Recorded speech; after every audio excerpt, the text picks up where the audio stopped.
Hola a todos, bienvenidos a la tercera sesión de nuestro curso de Innovaciones Tecnológicas en Salud del Magíster en Práctica Avanzada en Enfermería.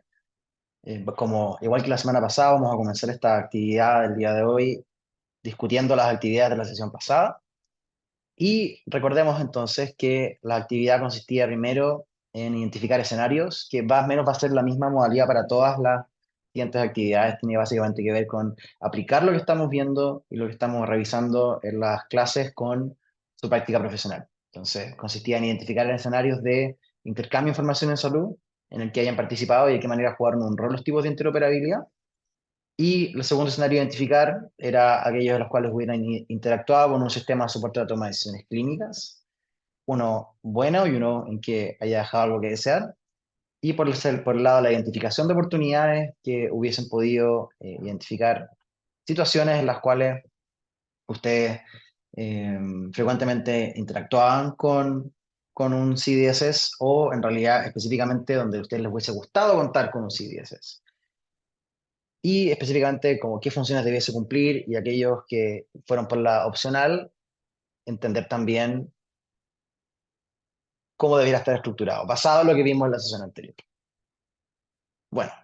con eso me gustaría hacer como comentario general, primero decir que en general hubo un buen entendimiento de la idea de interoperabilidad en base a su respuesta.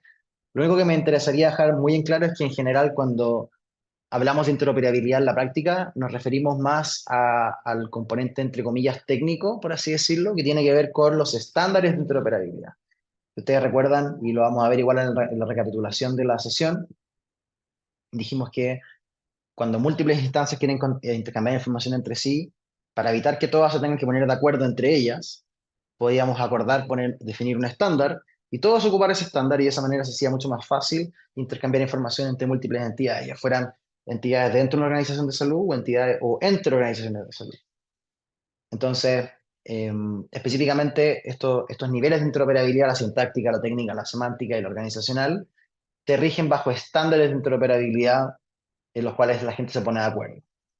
Entonces, cuando hablábamos de interoperabilidad técnica, decíamos nos vamos a poner de acuerdo en ocupar un protocolo de comunicación, como por ejemplo la Internet, a través del protocolo IP. O vamos a poner un cable entre los computadores, que también sería protocolo IP. O vamos a ocupar un pendrive para compartir la información, o un CD para compartir la información. Esa sería interoperabilidad técnica.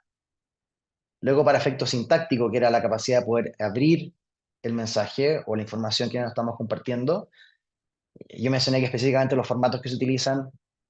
puede ser HL7, puede ser Fire, que son cosas más técnicas. Nuevamente, no es mi intención que retengan esto, porque no es algo que esperamos que utilicen como parte de los resultados de aprendizaje de este curso, ni en este magíster, pero sí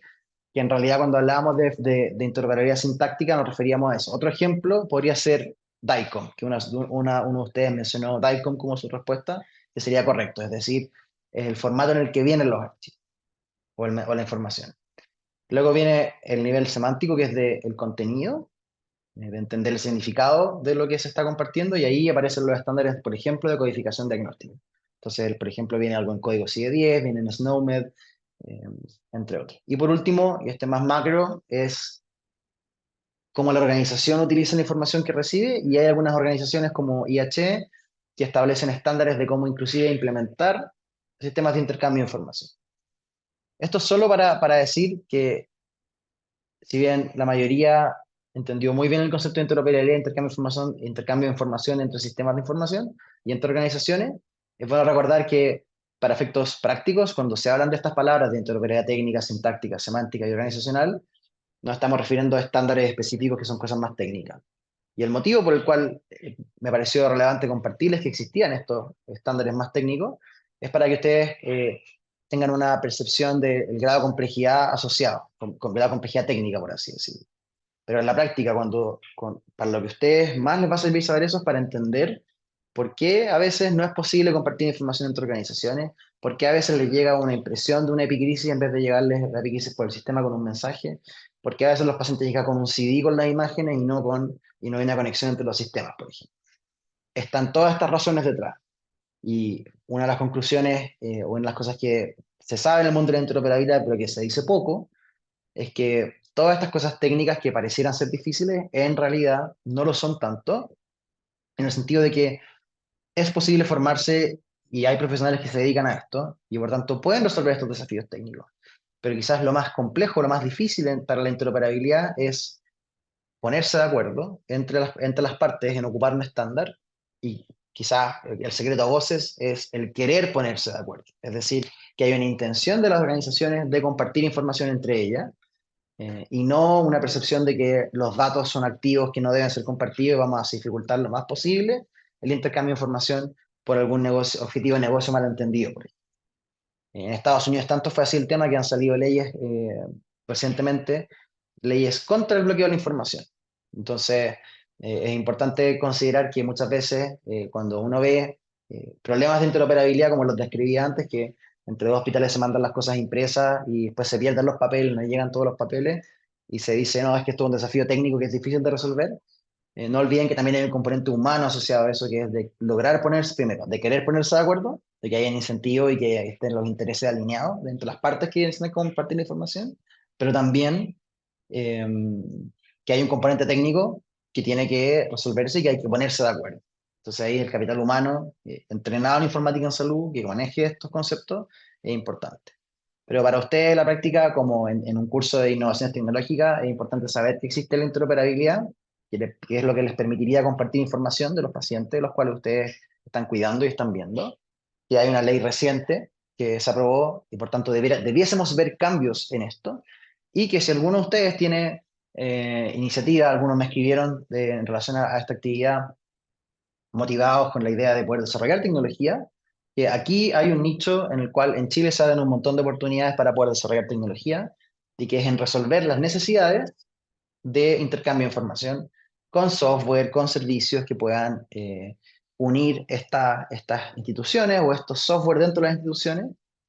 y que va a haber un ambiente, esperemos, beneficioso a raíz de que ahora es ley la necesidad de poder interoperar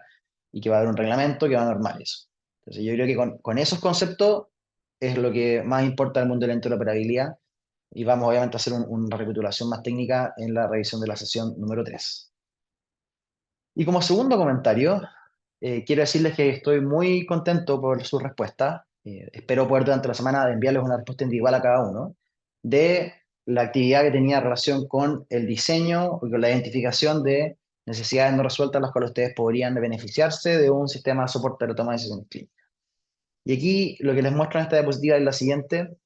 es contarles que nosotros tenemos planeada una sesión durante este curso en el cual vamos a hablar específicamente de la idea de innovación en salud, que es algo que había adelantado en la primera sesión y que básicamente es el proceso de cómo ustedes pueden identificar un problema y crear una solución para resolverlo. Y lo más importante, para poder resolver un problema en el mundo real y con eso ayudar a las personas, ayudar a los pacientes, ayudarse a ustedes mismos y a sus colegas,